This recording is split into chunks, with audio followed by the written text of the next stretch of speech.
Well, the British Home Secretary Priti Patel has decided that there is no compelling reason why she should not approve the extradition of Julian Assange to the United States on espionage charges.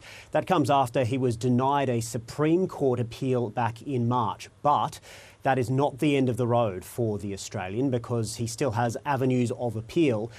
In being denied the Supreme Court appeal in March, that was a relatively narrow case that was ultimately won by the US government. It really concerned Mr Assange's mental and physical health, and the US eventually won that argument by offering assurances to the UK that his welfare would be protected, including measures like him not being sent to solitary confinement.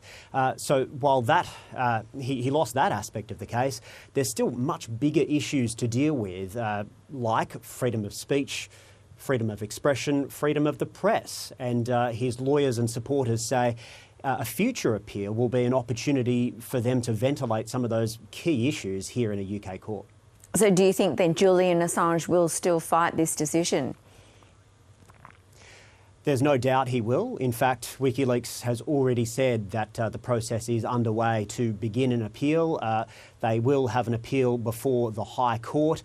His wife, Stella Morris, has appeared today saying that they will use every avenue they have to appeal this decision. So there is still a long legal road ahead for him, potentially. It does depend on whether the courts allow these appeals to go ahead. Now, I guess some of those key issues around freedom of speech, freedom of the press, they were brought up in the initial extradition hearing. Mr Assange's extradition was blocked at the magistrates' court level, but the only reason it was blocked was because of concerns for his mental health. And the judge actually didn't accept Wikileaks' arguments that what he was doing was the work of a journalist and that this was a politically motivated case. This will be a chance for Mr Assange to prosecute some of those arguments before a higher court. And when it comes to Mr Assange's supporters and his family, they say those are really the key issues at stake here.